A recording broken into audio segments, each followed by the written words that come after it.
I was born in Tregaron quite a few years ago. Been living in Aberystwyth for the past 50 years. Worked in the National Library of Wales for 37 years, and now I'm enjoying myself with my football, my family, my football, my religion and my home and my local community. I've received this today for something which I've enjoyed doing. I never thought that I deserved anything.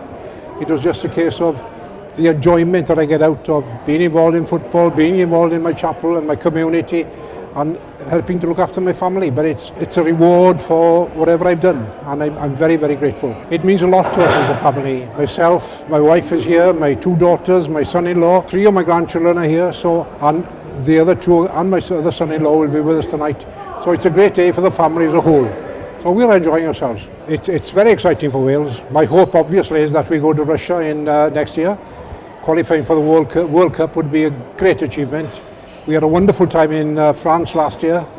I was there. I was fortunate to see 3 of the games, thoroughly enjoyed ourselves. And if it doesn't happen this year, it'll happen again in the future, hopefully.